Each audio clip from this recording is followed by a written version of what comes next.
अस्सलाम वालेकुम, की हाल है मेरे वीरां भरावां सज्जना साथियां दा।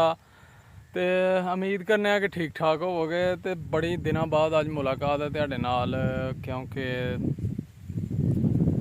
यार परेशानी ही एक।